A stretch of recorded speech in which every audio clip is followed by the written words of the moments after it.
Cidade Ativa Online, a nossa TV online.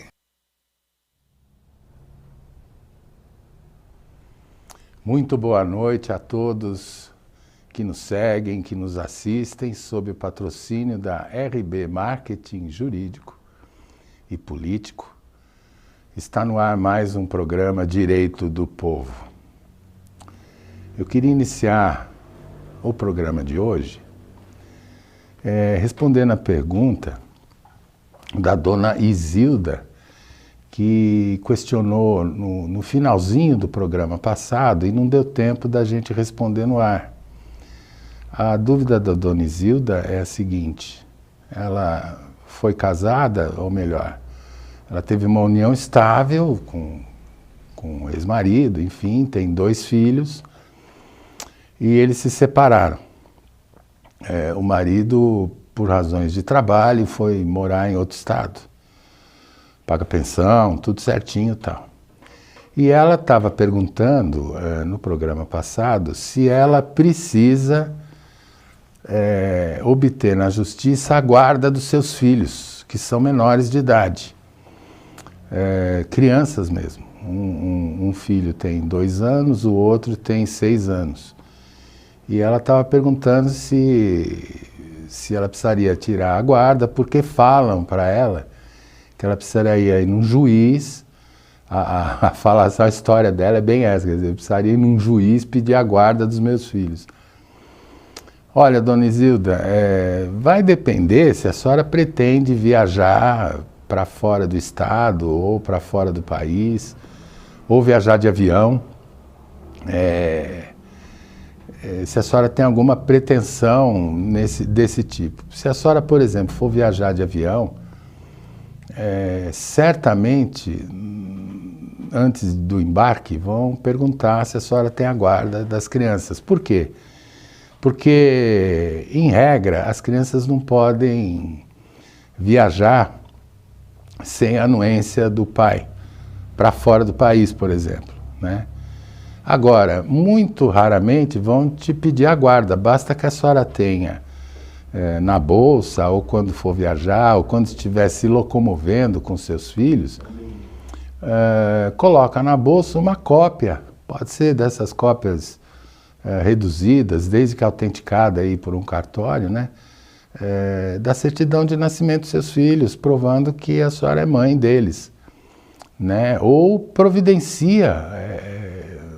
É gratuito, inclusive, no poupa-tempo do seu município, providencia a identidade deles, um RG dos seus 2 filhos, porque lá certamente vai constar o nome do pai e da mãe. Então, se a senhora apresentar os documentos deles, mais os documentos da senhora, fica fácil de constatar que a senhora é mãe. E ninguém vai te pedir a guarda, tá certo? A escola não vai, hospital não vai, enfim, essas coisas. Só para casos extremos é que vão pedir a guarda para a senhora. Então, se eu fosse a senhora que não tenha a pretensão ou o planejamento de viajar para fora do país, eu não me preocuparia em obter a guarda dos seus filhos na justiça, não, viu? Não vou dizer que a senhora vai perder tempo, mas não há necessidade. Isso que falam, e falam mesmo, né? Não, precisa ter a guarda, porque a senhora corre risco, a polícia pode pegar, levar seus filhos, te prender e tal. Não é assim não, viu, dona Isilda? Não é por aí, tá bom? Espero ter esclarecido a sua dúvida. E como está aí na tela de vocês, que vocês estão vendo, envie suas dúvidas para o nosso programa, tá certo? Ou, caso tenha uma pergunta que não queira que seja respondida no ar, mande um texto via WhatsApp para o telefone que está aí na tela, tá certo? E para que a gente possa, então, esclarecer as dúvidas, tá bom? É isso. Também na tela de vocês está o telefone do WhatsApp comercial do meu escritório, que é 98951-2198. Pelo WhatsApp eu certamente esclarecerei as dúvidas de vocês que vocês não queiram fazer aqui ao vivo, tá bom? Uma outra questão que foi enviada para a gente, que também não deu tempo de responder no programa passado, foi a dúvida do seu Sebastião. Enfim, a história dele é um pouquinho complicada em detalhes, mas é assim, ele tem um terreno que ele comprou de uma imobiliária na periferia de uma cidade aqui da Grande São Paulo. Ele comprou um terreno com um contrato de compra e venda da imobiliária. A imobiliária vendeu com prestações de 36 parcelas. Ele comprou, estava dentro das suas possibilidades, e ele então ali construiu a sua casa, então com muita dificuldade, construiu uma casinha para ele e a família morarem, e terminou de pagar a imobiliária. Depois que ele terminou de pagar a imobiliária, ele foi na imobiliária e pediu a escritura da casa que ele tinha comprado. E no contrato de compra e venda tinha uma promessa da imobiliária dizendo que assim que ele quitasse totalmente a dívida do imóvel, do terreno que ele tinha comprado, que a imobiliária se obrigaria a outorgar a escritura para ele. Nada disso foi feito. Ele foi procurar a imobiliária disse que desconhecia o contrato, que tinha dado problema na documentação, que o dono da imobiliária era um dono antigo, que vendeu para ele, que agora o dono da imobiliária era outro, enfim, aquelas histórias todas que todos vocês conhecem, tá certo? E ele pergunta então o que ele precisaria fazer. Muito bem. Seu Sebastião, precisa saber qual o tamanho do seu terreno, isso é a primeira coisa. Cada município tem uma regra na lei de zoneamento, mas em geral, nesse tipo de caso, o que acontece muito é que esses terrenos são vendidos até abaixo da metragem mínima permitida pela prefeitura. Então são terrenos, em geral, de 5 por 25, o padrão municipal, em regra, é 10 por 30, ou seja, 300 metros, tá certo? É o terreno mínimo. Há municípios que baixaram isso para 250 metros quadrados. Mas há muitas imobiliárias aí vendendo terreno de 125 metros quadrados. Isso foge do padrão até municipal. Mas o que acontece? Assim como o senhor, outros compraram. Assim como o senhor, quase todos edificaram, isto é, construíram as suas casas. Na verdade, esse loteamento que é ainda irregular até hoje, virou um núcleo urbano, ou seja, uma região urbana consolidada, que a gente chama de zona urbana consolidada. Ou seja, apesar de ter tudo irregular, as ruas têm calçamento, muitas vezes tem asfalto, tem iluminação pública, tem água e esgoto, enfim, só que os proprietários não têm o título de propriedade, ou seja, não tem uma escritura registrada no cartório de registro de imóveis. Muito bem, São Sebastião, só pode percorrer dois caminhos. Um deles é administrativo. O senhor pode ir na prefeitura, porque as prefeituras estão preparadas a cumprir a lei da reurbanização, a chamada REURB, é o apelido dessa lei, que visa justamente a regularização fundiária dos municípios, exatamente para acabar com essa história de que a pessoa é dona, mas não pode provar que é dona formalmente, quer dizer, não tem registro. E lembrem-se, quem não registra não é dono, assim como estão nas plaquinhas dos cartórios de registro de imóveis, né? Então o senhor pode ir na prefeitura, requerer a regularização, um processo de regularização fundiária na prefeitura, para que a prefeitura emita a legitimação da posse do senhor, ou a legitimação fundiária do imóvel do senhor. De posse desse documento, o senhor pode tranquilamente se dirigir ao cartório de registro de imóveis e registrar a sua propriedade, definitivamente como sua, tá certo? E, evidentemente, depois de ter um registro no cartório, a propriedade tende a valorizar pelo menos 100%. Ou seja, o senhor vai ter um imóvel com o dobro do valor que ele tinha antes de ter registro. E aí vai acabar essa história de fazer um contrato de compra e venda.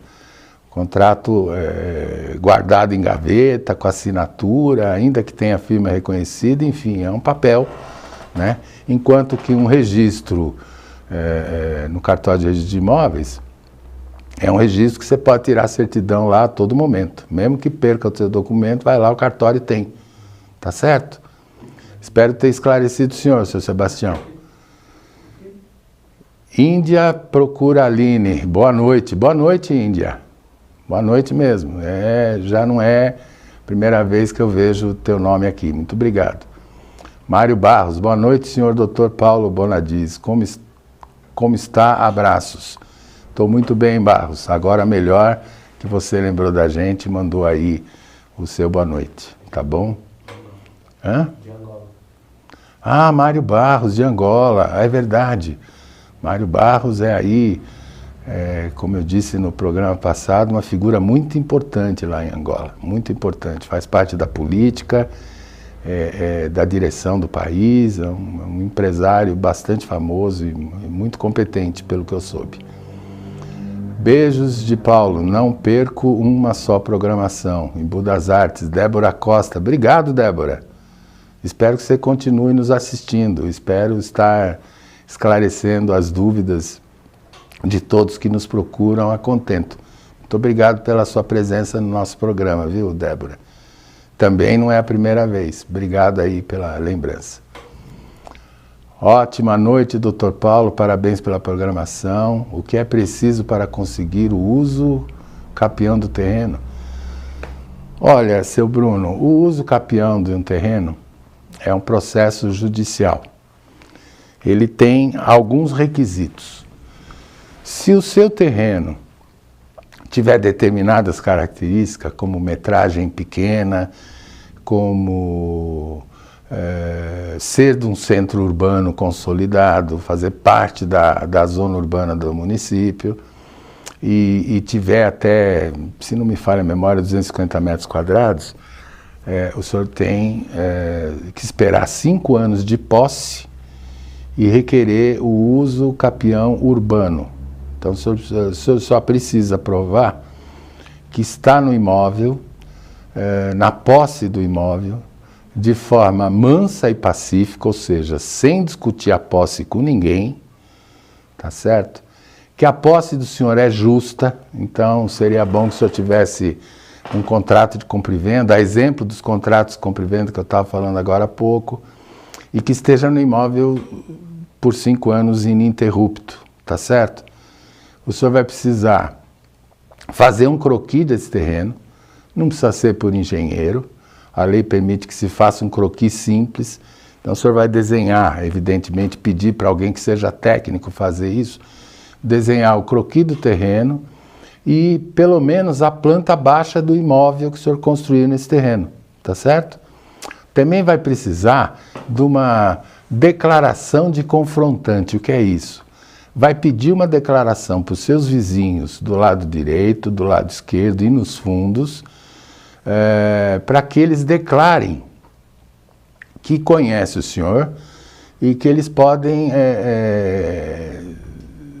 jurar, né, testemunhar que o senhor se encontra no imóvel por mais de 5 anos, na posse do imóvel, agindo como dono do imóvel, isto é, eles vão dizer, não, quem mora nessa casa é o seu Bruno e ele está lá há mais de 5 anos. Na verdade, em português é isso. E em juridiquês, a declaração é de outra forma. Vai juntar IPTU, se tiver, claro que tem, vai juntar IPTU, vai juntar um documento pessoal, né? Vai juntar a prova de que o senhor mora naquele endereço, uma conta de luz, uma conta de celular, encontrar um advogado, precisa ter advogado, processo de uso capião, e ingressar na justiça com esse processo de uso capião urbano. É um processo tecnicamente complexo, não é todo advogado que faz. Pode usar a defensoria pública? Pode usar a defensoria pública, seu Bruno. Mas a defensoria pública, muitas vezes, encontra advogados que não conhecem com profundidade esse tipo de processo, que é um processo muito técnico.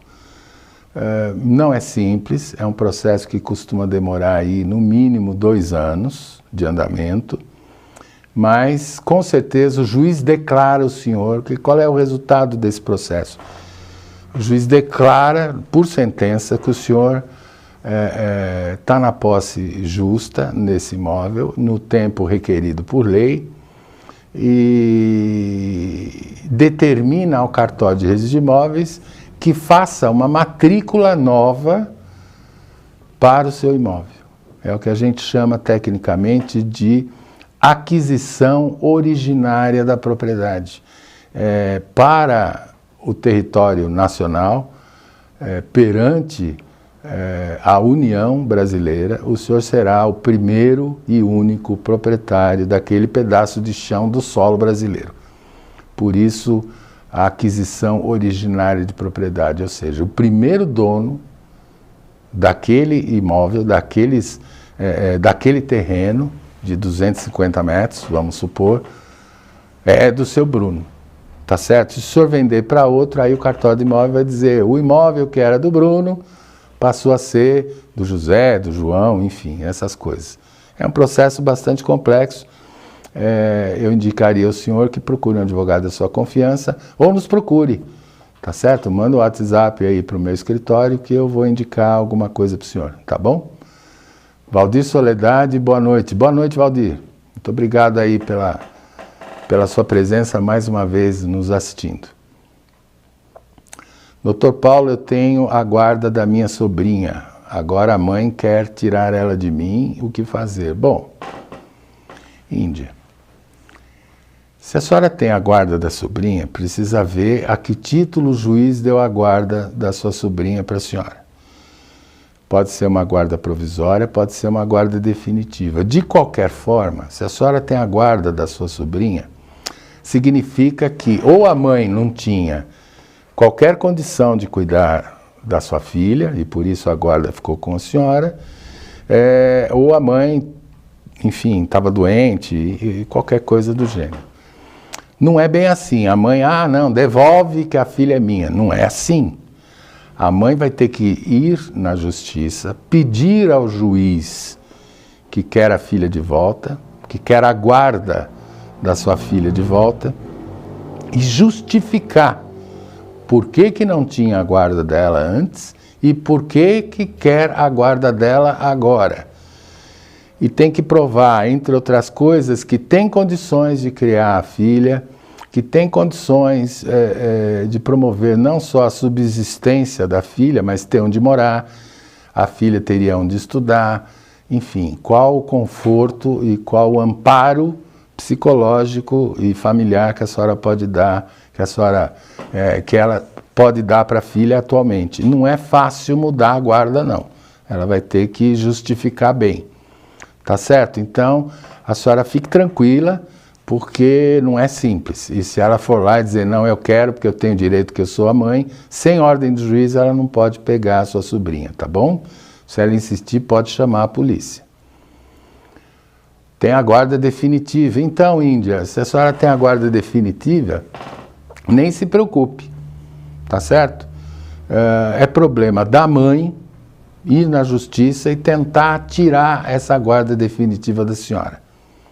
Tá bom? Não vai ser nada fácil para ela. Ela vai ter que justificar muita coisa para que o juiz altere a guarda da sobrinha, que por essas alturas eu posso perceber a senhora é a verdadeira mãe da sua sobrinha. Então, enfim, não é tão simples como aparentemente possa parecer. Tá bom, Índia? Fica absolutamente tranquila. Márcia Marques, boa noite, pessoal. Informações importantes para nós. Obrigado, Márcia. Obrigado. De fato é isso, né? Esse programa, eu tenho certeza, quando esclarece a dúvida de uma pessoa, certamente a minha resposta, esse tipo de informação que eu dou no programa, serve para muita gente. E, na verdade, esse é o verdadeiro intuito desse programa. É o verdadeiro escopo desse programa, é dar informações jurídicas básicas para as pessoas que muitas vezes não conhecem o próprio direito. Obrigada, doutor, Deus abençoe. De nada, Índia. Espero que realmente a senhora continue muito feliz aí do lado da sua sobrinha, tá bom? Mas como eu ia dizendo, o objetivo primeiro desse programa era exatamente esse.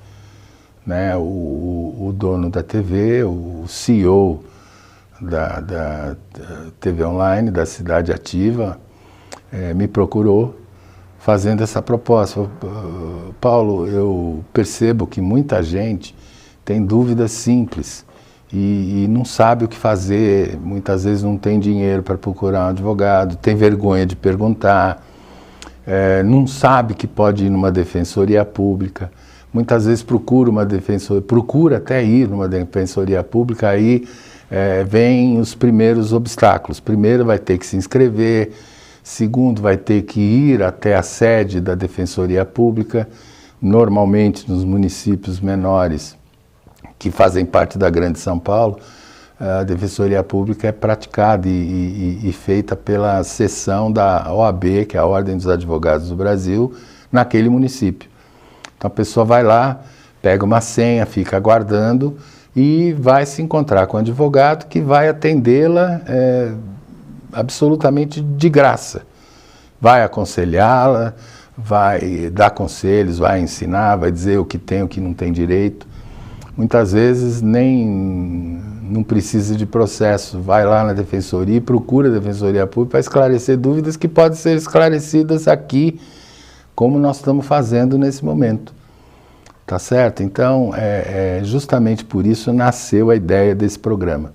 Esclarecer dúvidas mais simples, dúvidas relacionadas à família, são muitas as dúvidas, a vizinhança, de quem é o muro, para que serve a propriedade, para que serve saber quem é o dono do muro que separa duas propriedades, enfim, saber, por exemplo, se o vizinho pode construir um segundo andar com uma janela voltada diretamente para o seu quintal, ou manda abrir uma janela na propriedade dele que dá de frente para a janela do seu quarto.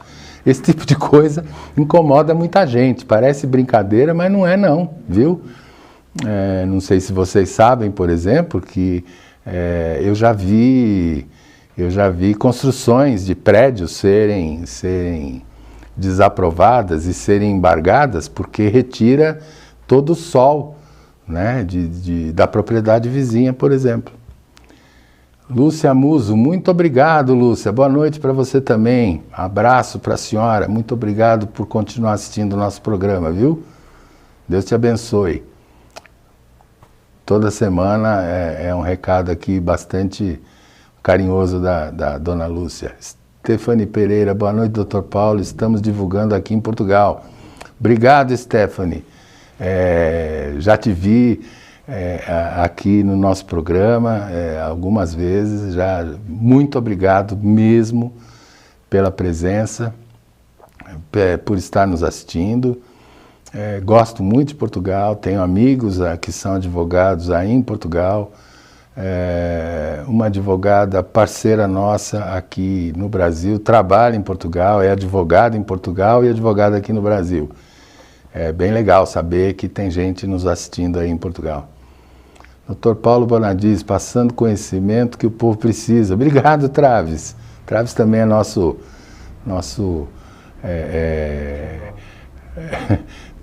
seguidor aqui, dos mais fiéis. Muito obrigado, Traves.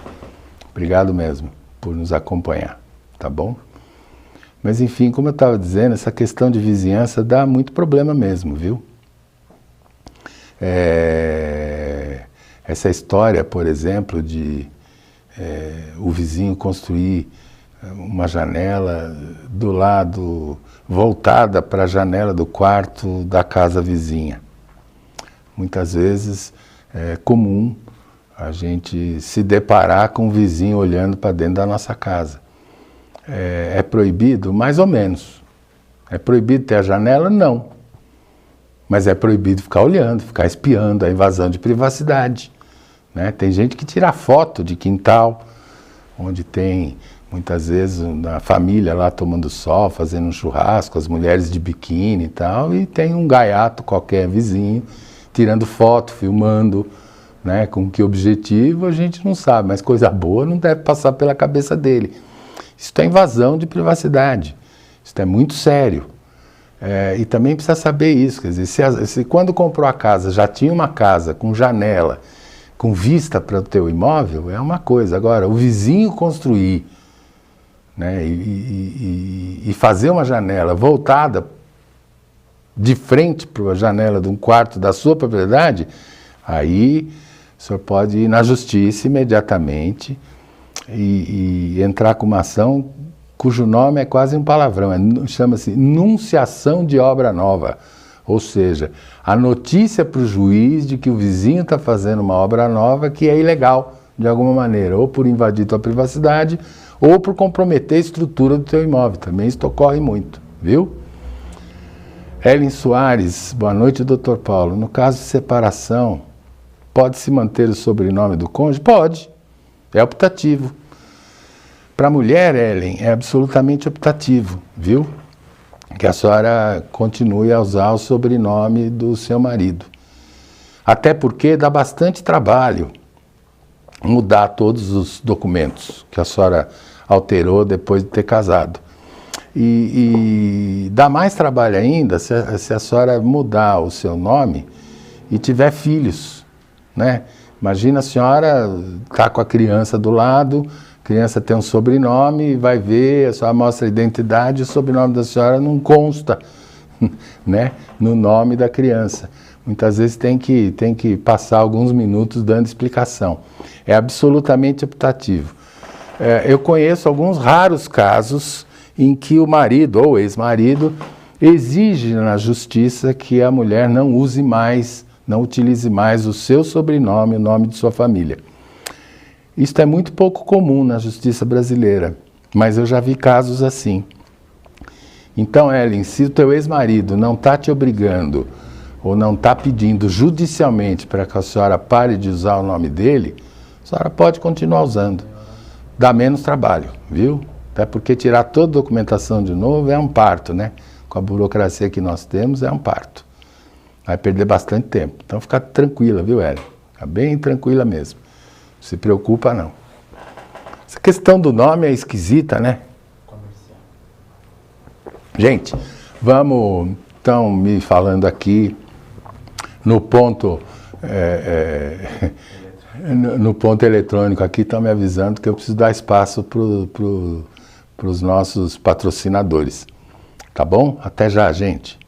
RB Marketing Político, estratégia de campanha eleitoral. Construção de rede de aliados, mapeamento de problemas municipais, pesquisa eleitoral, oratória, perfis de redes sociais, RB Marketing Político, estratégia de campanha eleitoral. Telefone 11 99903 8834.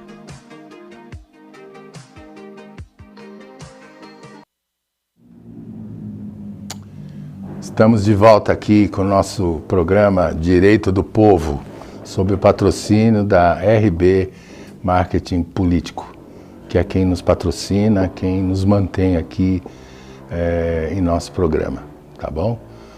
Vamos aí às nossas dúvidas.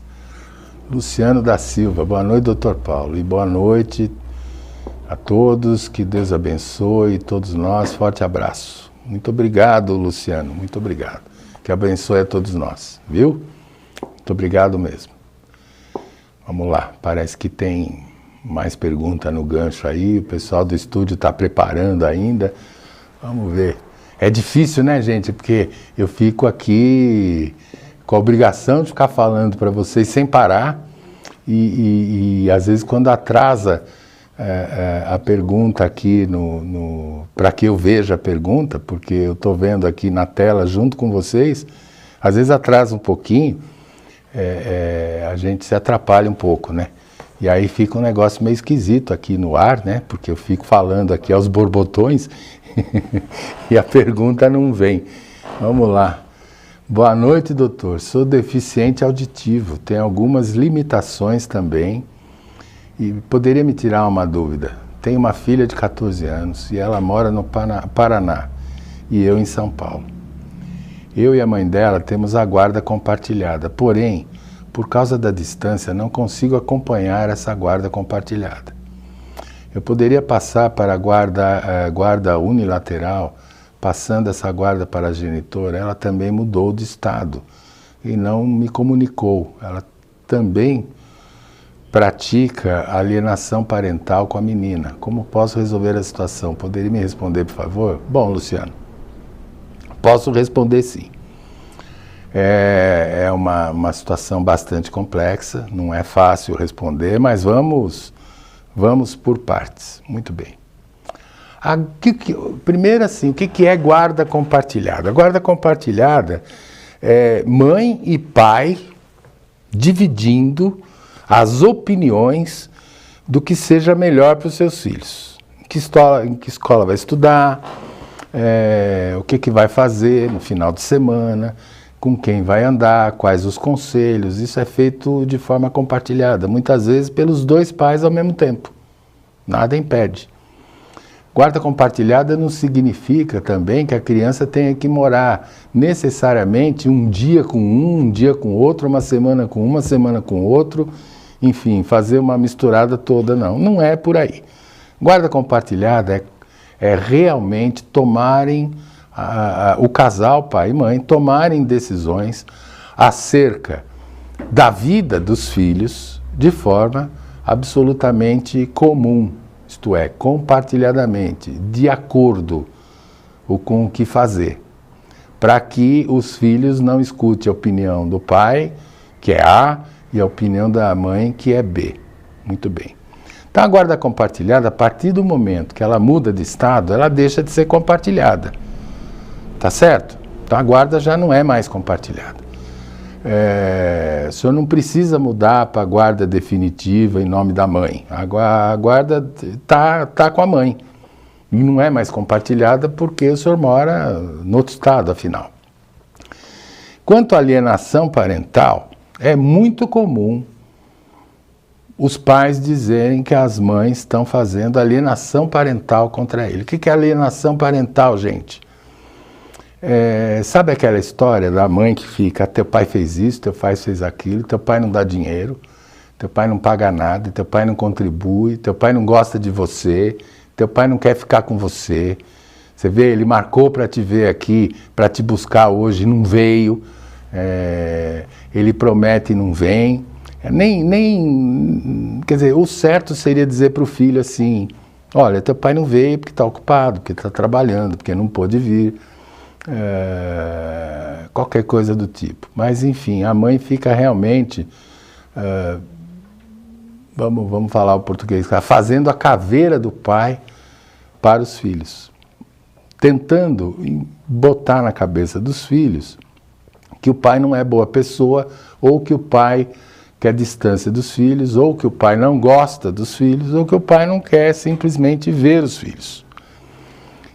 A isso dá-se o nome de alienação parental na justiça.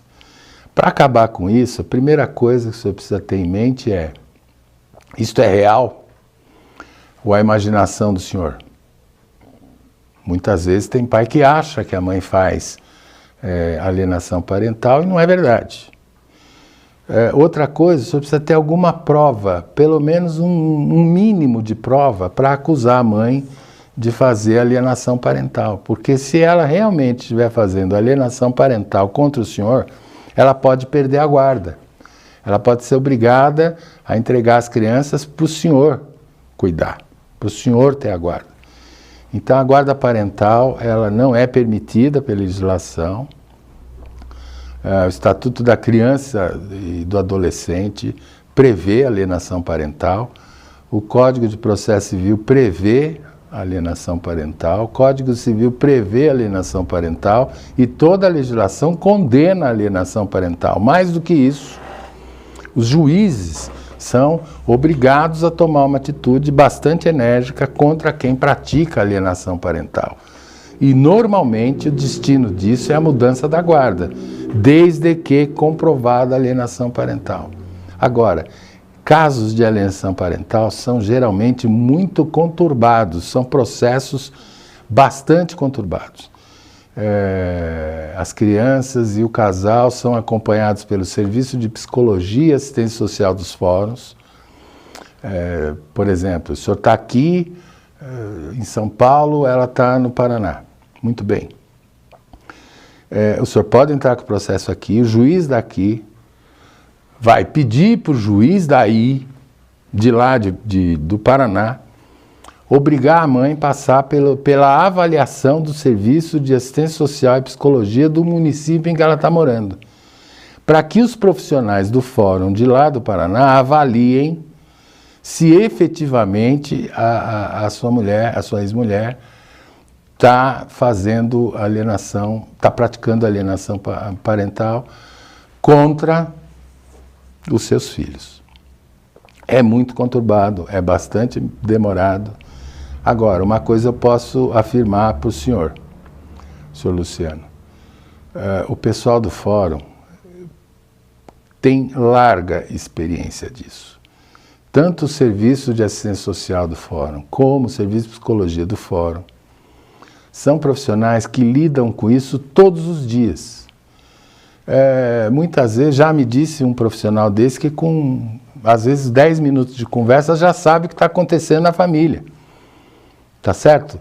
E a função dele é emitir um laudo, dando a sua opinião técnica. Para isso eles existem. Então, eles é que vão avaliar as pessoas, eles vão entrevistar o pai, vão entrevistar a mãe e, principalmente, vão entrevistar os filhos. Mesmo que sejam bem pequenos. Eles têm maneiras de tirar, de colher essas informações dos filhos de maneira muitas vezes lúdica, né? Psicóloga de criança, por exemplo, isso é muito comum, para fazer uma entrevista com a criança, para saber se a mãe está mesmo praticando alienação parental, fica lá brincando, fica no chão, muitas vezes, brincando com a criança, com bonecos, com carrinhos, tal, não sei o que, e vai fazendo perguntinhas, jogando verde e colhendo maduro. É um pessoal bastante competente, viu, seu Luciano? Então confie na justiça e entra assim com o processo. Senão o senhor corre o risco dos seus filhos te odiarem amanhã, por conta de uma vingança pessoal da mãe, né? Toma essa atitude, procura, não deixa de procurar um advogado, contrate um advogado, para te acompanhar nesse processo. E vai ser bastante doloroso, viu? Mais ainda do que já está sendo com relação aos seus filhos. Tá bom? Grazi Estela, boa noite, doutor Paulo. Boa noite, Grazi. Sou divorciado e tenho 2 filhos. Um de 17 e outro de 9 anos. Tenho uma proposta de moradia e emprego em Portugal. Porém, meu ex-marido não quer assinar a liberação. Como posso proceder? Grazi, também é uma história bem conflituosa, são casos bastante conflituosos. Primeiro, vamos esclarecer uma coisa. A senhora tem uma proposta de moradia e emprego em Portugal, já é um grande passo. Segundo, a questão não é o que interessa mais à senhora, nem o que interessa mais ao seu marido ou ao pai das crianças. Muito bem. Seu ex-marido, né? Desculpa. O que importa aí é o interesse da criança. O que vale é a soberania do interesse da criança ou do adolescente. Vamos por partes. Se a senhora vai ter que colher lá em Portugal o endereço onde a senhora vai morar, o nome da escola onde os seus filhos vão ser matriculados e a proposta de emprego por escrito e o salário que a senhora vai receber. E principalmente o tempo de contrato, se tiver, obviamente, o tempo de contrato e qual tipo de emprego. Vamos pensar um pouquinho. Por mais que eles estejam no Brasil, seus filhos, por mais que o pai tenha dinheiro, ele vai conseguir promover uma educação para os filhos dele como eles terão lá em Portugal? Principalmente o filho de 9 anos. Olha que beleza, que maravilha, um filho de 9 anos entrar numa escola em Portugal, não vai ter a barreira da língua, né?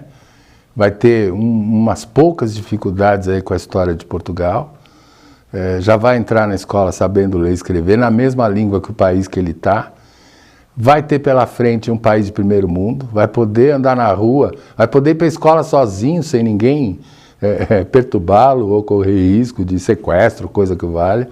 O filho de 17, após uma pequena adaptação na escola, ele vai poder se formar em qualquer universidade europeia. Já pensou nisso? Será que o pai tem condições de negar essa proposta de emprego e negar que o melhor para os filhos é realmente viver em Portugal?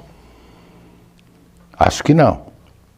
Então, a senhora tem que ir na justiça, contrate um advogado, tá? Se quiser, nos procura aí, que eu oriento a senhora, nos procura no telefone que aparece constantemente aí do meu escritório, esse telefone, manda uma mensagem para o telefone comercial do meu escritório, eu posso orientá-la nesse sentido. Vai ter que entrar no processo, com um processo, pedindo para que o juiz dê autorização que o pai se recusa a dar. E o pai, por outro lado, vai ter oportunidade de se defender e dizer por que ele não quer que eles viajem. Ah, eu vou ficar... A resposta dele, eu estou imaginando, deve ser: eu vou ficar muito tempo sem ver meus filhos, eu não quero passar... eu não quero que eles esqueçam do pai, eu quero estar próximo dos meus filhos, enfim. A senhora também, dona Grazi, vai ter que... seria conveniente dizer que uma vez por ano ou durante as férias das crianças, tal, eles teriam oportunidade de ficar com os pais, de vir para o Brasil ficar com o pai, ou melhor ainda, que o pai fosse para Portugal visitar os filhos. Aliás, ele tem esse direito. E com relação ao direito de visita, não é nem direito da mãe, nem direito do pai, o direito de visita é dos filhos. Viu? Então, assim, eu quero ver o marido contrapor ao juiz, dizendo que ele tem uma proposta melhor para a educação e o futuro de seus filhos. O que vale hoje é a verdadeira educação. E aqui, é forçoso convir que aqui no Brasil nós não temos uma educação primorosa para as crianças. Mesmo os colégios particulares hoje estão muito fracos. Muito fracos mesmo. Olha, eu fui professor, Grazi, durante mais de 20 anos na minha vida, na faculdade de Direito. Eu desisti de dar aula na faculdade de graduação, porque cada turma que entrava, cada turma que entrava era pior do que a turma que tinha acabado de se formar. Hoje, infelizmente, eu encontro advogados e vejo petições de advogados que não sabem, literalmente, não sabem escrever português. Tem muita gente formando em faculdade que é quase um analfabeto funcional, viu? Então, assim, o marido que justifique na justiça por que ele não quer autorizar a viagem da senhora junto com os seus filhos, viu? Não se preocupe que o juiz pode e certamente fará substituir. A senhora vai com ordem judicial, viu? Para apresentar no aeroporto na hora do embarque, não se preocupa não. Rebeca Vargas, boa noite, doutor. Quando o adolescente completa 18 anos, o pai já pode parar de pagar pensão? Não, Rebeca, não é assim não. Se não me falha a memória, num programa passado, acho que até semana passada, eu falei exatamente isso. Não é porque o adolescente ou o filho completa 18 anos que o pai pode parar de pagar de pensão, tá? Os alimentos vão permanecer enquanto o seu filho necessitar deles, tá? Por exemplo, ele estuda ainda? Se o teu filho estuda com 18 anos, o pai tem que bancar. Se ele entrar na faculdade, o pai tem que continuar a pagar alimentos, porque vai complementar o pagamento da faculdade. Ainda que o seu filho entre numa faculdade pública, ele vai precisar de material escolar, vai precisar de condução, enfim. Aquele que está estudando não tem tempo para trabalhar. Não é justo porque o pai parou a pensão que essa criança de 18 anos, né, com essa pessoa de 18 anos, forçosamente passa a estudar à noite para ter que trabalhar durante o dia porque o pai não ajuda com alimentos. Vai sim, enquanto ele estiver estudando, enquanto ele estiver na faculdade, o pai vai ter que contribuir com alimentos, viu? Pode cobrar, e se ele estiver só falando que vai parar de pagar, deixa ele falar. Se ele parar mesmo, bota na cadeia, não se preocupa não, o juiz manda prender. Henrique Dias, boa noite, doutor Paulo. União estável é igual a casamento? É igual a casamento. Na prática, é. A lei considera a união estável como entidade familiar, assim como o casamento. Existem algumas diferenças legais que não importam muito, seja para filiação, seja para os filhos, seja para divisão patrimonial, seja como for, tá? Funciona. E há alguns juristas que dizem até, por causa de um artigo que existe no Código Civil Brasileiro, eu não vou aqui correr o risco de chutar o número do artigo, embora eu tenha quase certeza, mas eu não vou falar, porque certamente vão dizer, você errou. Então, para não chutar o número do artigo, mas tem um artigo do Código Civil Brasileiro que diz o seguinte, que a companheira, ao final da união estável, ela é meeira daquilo que o casal adquiriu durante a união estável e também herdeira. O que acontece? Por exemplo, o casal comprou essa xícara aqui, ó, durante o casamento. Vai se separar. Tá bom. Metade da xícara é do homem, metade da xícara é da mulher. Ele morreu. Então, a metade que era dele, porque metade já é da companheira. A metade que era dele vai para o inventário. Então, o que acontece? Por esse artigo do Código Civil Brasileiro, vai dizer que a companheira é herdeira também, além de ser meeira. Então, ela concorda. Então, 2 filhos, o que a metade dele, que deveria ser dividido em 2, vai passar a ser dividido em 3, porque ela vai ser herdeira também.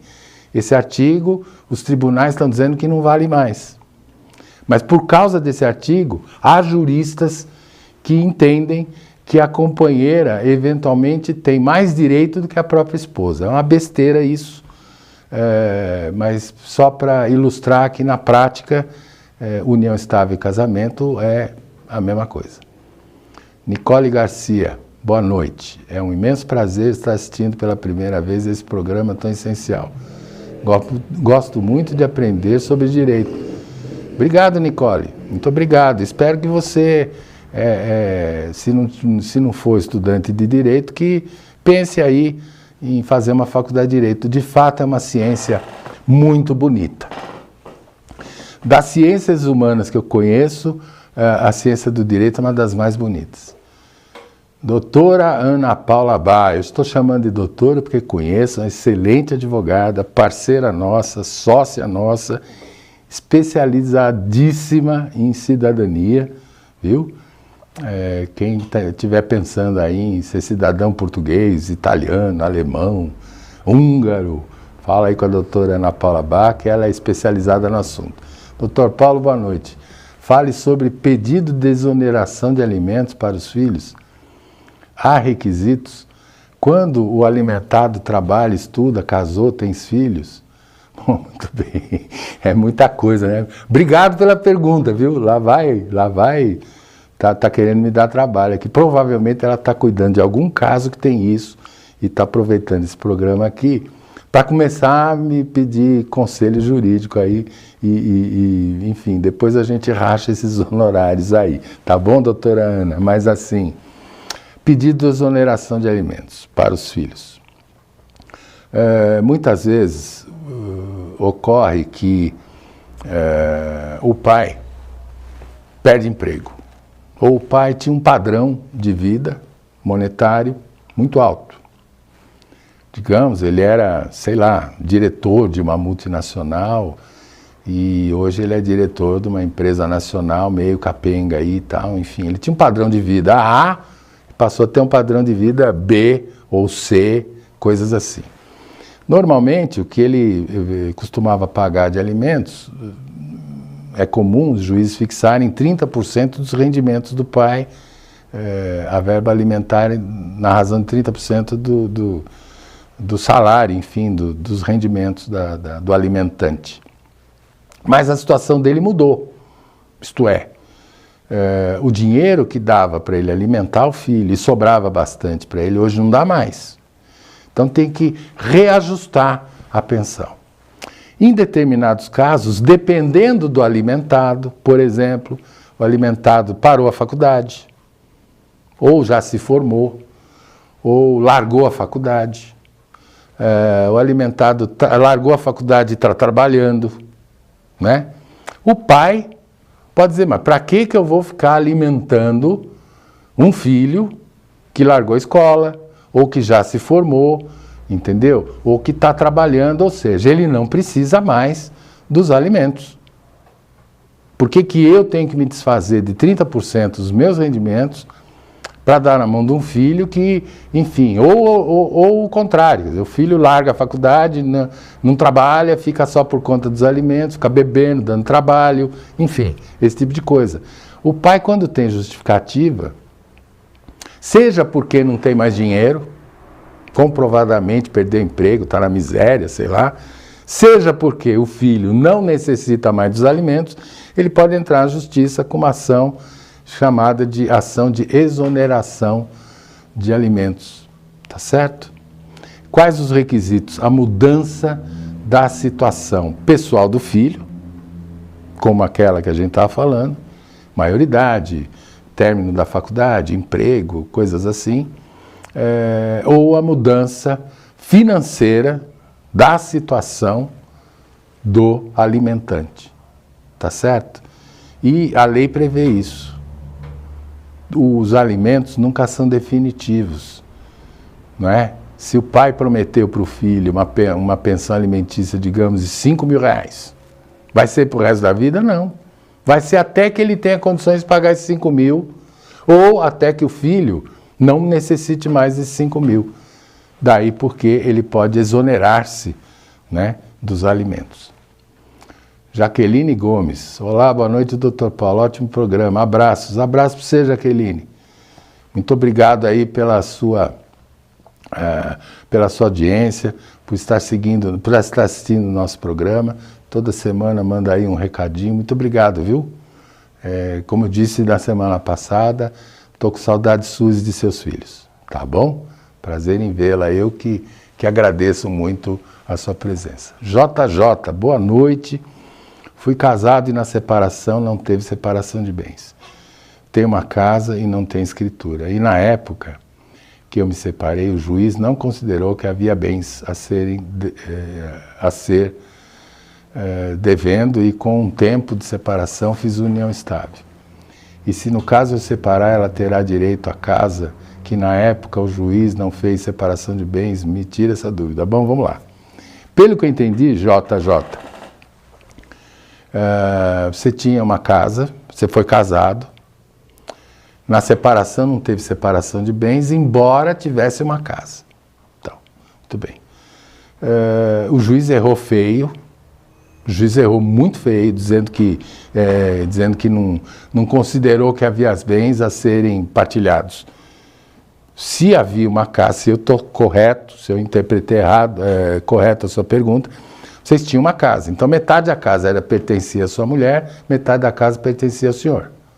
Tá certo? Então, esse é o primeiro problema. O segundo problema com o tempo de separação, o senhor diz que agora está vivendo com outra pessoa em união estável. Muito bem. Vamos lá.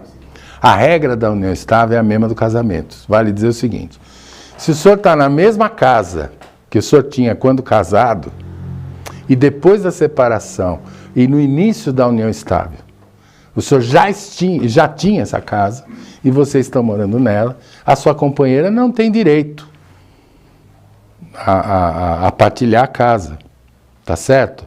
Por quê? Porque a casa já era do senhor anteriormente à constituição da união estável de vocês.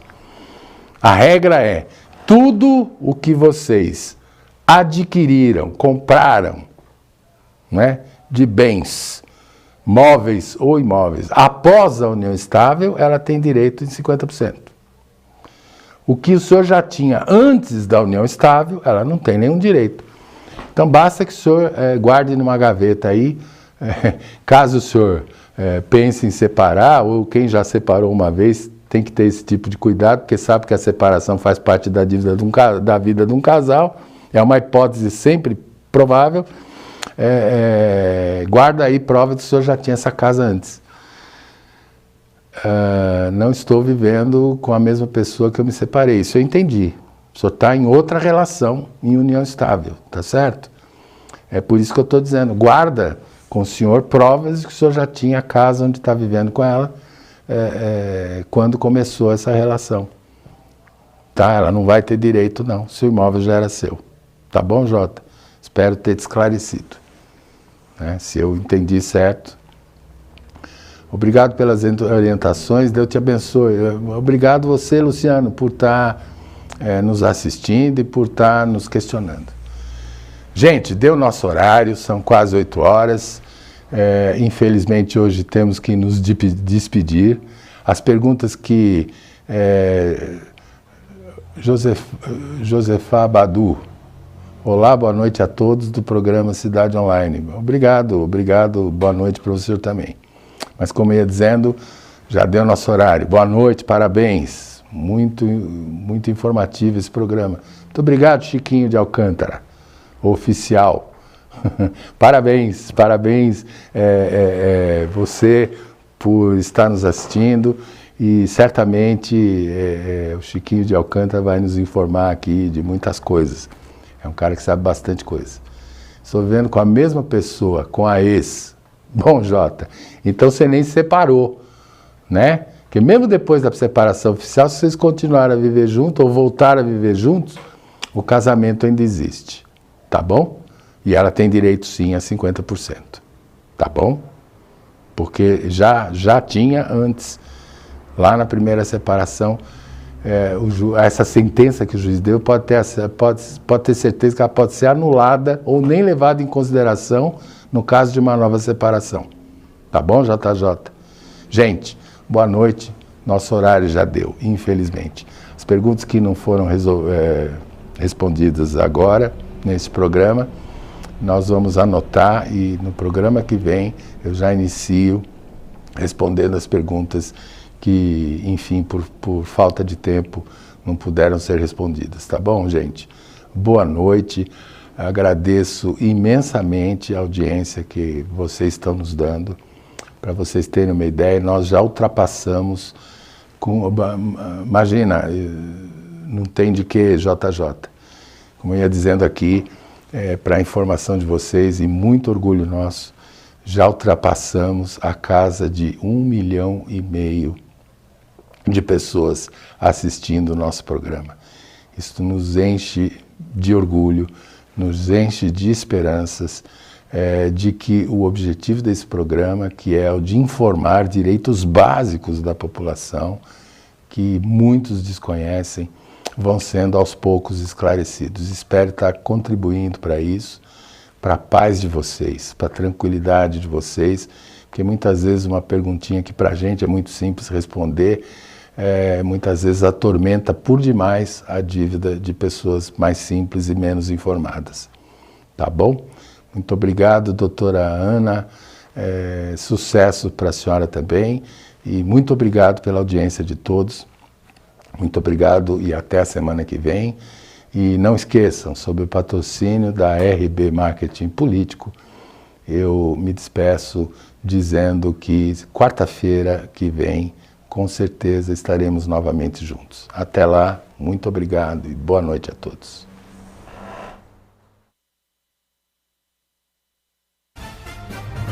Cidade Ativa Online, a nossa TV online.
Cidade Ativa Online, a nossa TV online.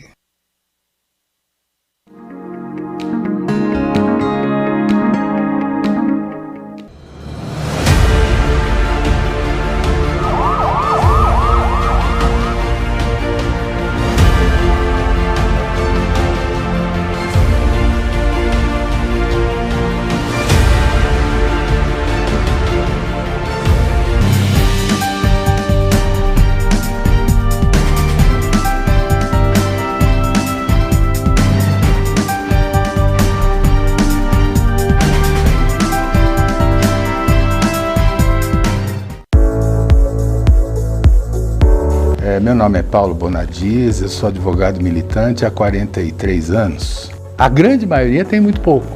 São muitas as questões. Se pode registrar o filho em nome só da mãe. Essa burocracia aqui no Brasil tem que terminar. A hora do sucesso. Ficar com certeza, maluco, beleza.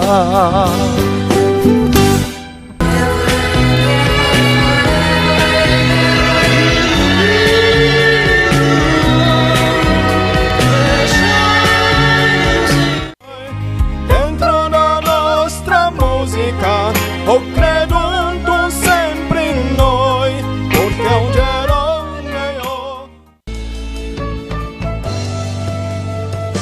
Vou trazer bastante ídolos inesquecíveis, músicos, empresários, cantores que marcaram a época. Descobridor do sete mares, na verdade. Um beijo.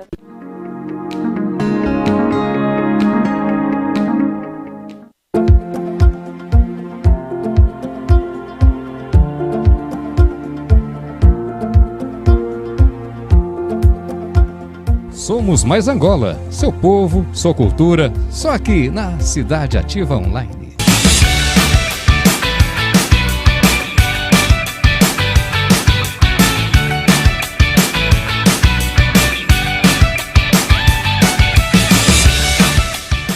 Eu agradeço mais uma vez essa oportunidade.